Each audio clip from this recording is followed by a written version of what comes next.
그 무리가 다 속담으로 그를 평론하며 조롱하는 시로 그를 풍자하지 않겠느냐. 곧 이르기를 화 있을진저 자기 소유가 아닌 것을 모으는 자여 언제까지 이르겠느냐.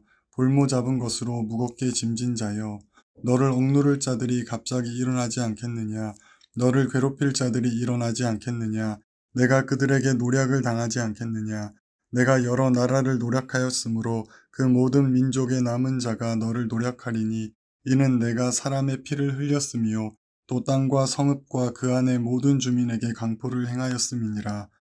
재앙을 피하기 위하여 높은 데 깃들이려 하며 자기 집을 위하여 부당한 이익을 취하는 자에게 화 있을진저 내가 많은 민족을 멸한 것이 내 집에 욕을 부르며 내 영혼의 죄를 범하게 하는 것이 되었도다. 담에서 돌이 부르짖고 집에서 들보가 응답하리라. 피로 성읍을 건설하며 불의로 성을 건축하는 자에게 화 있을진저. 아멘. 안녕하세요. 오늘의 묵상 김지단 목사입니다. 오늘 본문은 바벨론을 향한 하나님의 심판의 메시지가 담겨져 있습니다. 실제로 하박국서에는 바벨론을 심판하신 5가지 이유가 소개되는데 오늘 본문에서는 3가지 내용을 담고 있습니다.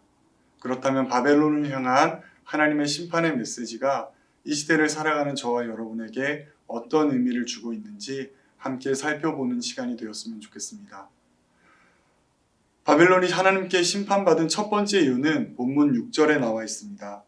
그 무리가 다 속담으로 그를 평론하며 조롱하는 시로 그를 풍자하지 않겠느냐. 곧 이르기를 화 있을진저 자기 소유 아닌 것을 모으는 자여 언제까지 이르겠느냐. 볼모 잡은 것으로 무겁게 짐진 자여. 바벨론은 끊임없이 주변국들을 점령하였습니다. 그리고 주변국들의 소유를 자신의 것으로 만들었습니다. 실제로 이런 모습을 우리는 약육강식이다 라고 표현합니다.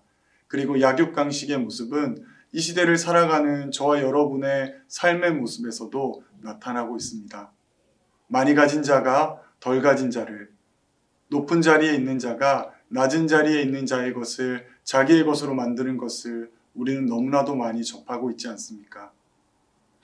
세상에서 이것을 정당하다, 합당하다 이야기하지 않지만 그럼에도 불구하고 세상 가운데 암묵적으로 허용되는 것이 바로 양육강식이라는 방법입니다. 하지만 하나님의 기준에서는 명백하게 잘못된 방법입니다. 하나님은 소유의 한계를 지으신 분이시기 때문입니다.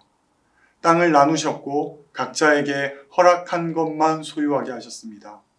남의 땅을 넘보는 것은 결단코 용서하지 않으시는 분이 바로 하나님이셨습니다. 그리고 내가 하나님께 받은 땅이라 할지라도 그리고 그 땅에서 농사지어 거둔 것이라 할지라도 소유의 모든 것을 자신의 것으로 할 수는 없었습니다. 모퉁이의 것은 남겨두어야 했고 떨어진 이삭은 남겨두어야 하는 것이 하나님이 정하신 방법입니다. 사랑하는 성도 여러분, 여러분은 어떤 삶을 살아가고 있습니까? 하나님께서 여러분에게 허락하신 소유의 한계를 지키며 살아가십니까? 아니면 세상의 방법처럼 내 소유를 크고 넓게 하기 위해 누군가의 것을 빼앗으며 살아가고 있습니까? 오늘 바벨론의 모습은 누군가의 것을 빼앗아 나의 삶을 채우는 것이 하나님의 심판의 이유가 됨을 분명하게 보여주고 있습니다.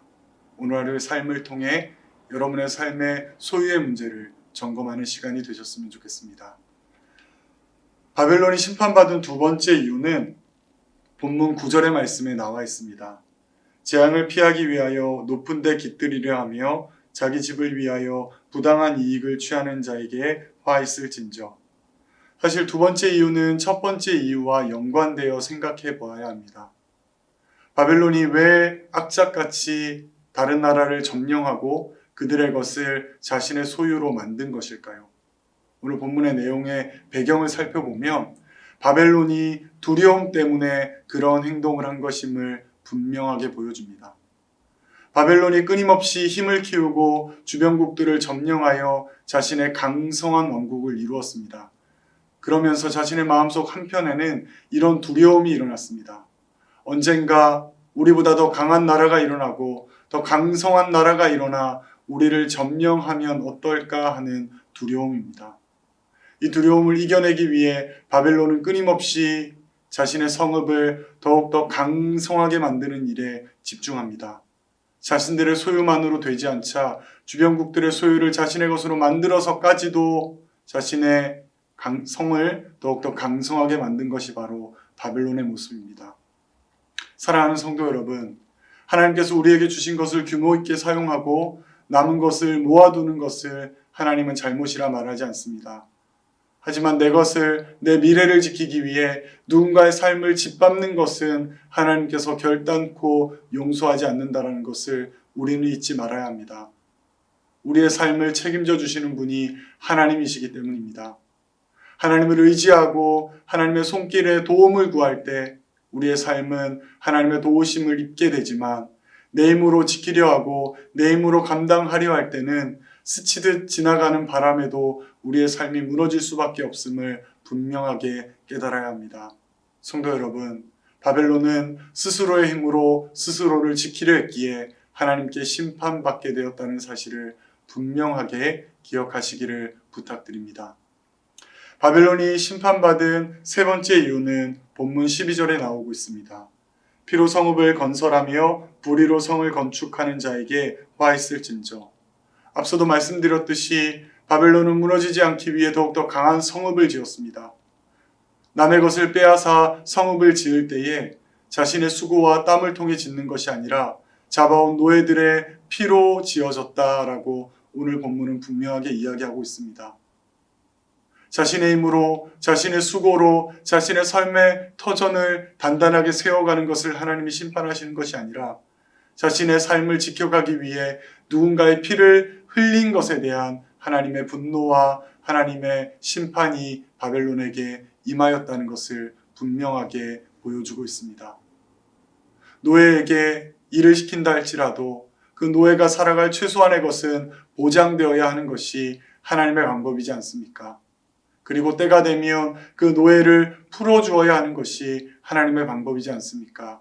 하지만 바벨론은 최소한의 삶을 보장하지 않은 채 그들의 죽음을 그저 내버려 두었고 그들이 죽기까지 가혹하게 그들에게 강한 노동을 시킨 것이 바로 그들의 심판의 이유였습니다. 사랑하는 성도 여러분, 이제 말씀을 맺고자 합니다. 바벨론이 심판받은 세 가지 이유는 한 곳을 향하고 있습니다.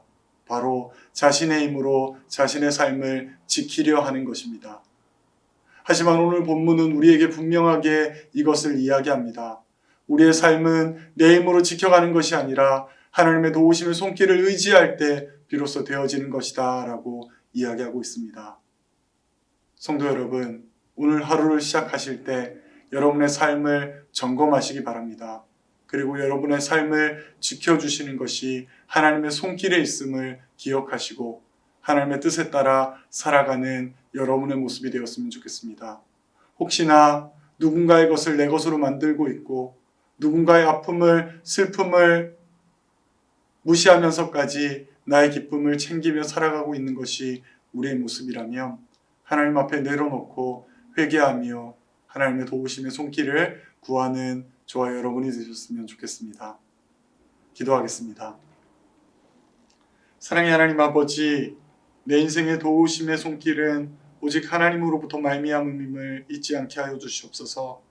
아무리 내가 많은 것을 가지고 높아져도 결코 그것이 내 인생을 본질적으로 지켜줄 수 없음을 잊지 않게 하여 주시옵소서. 하나님이 내 인생을 붙드셔야 하고 하나님이 내 인생을 지키셔야 함을 잊지 않게 하여 주시옵소서.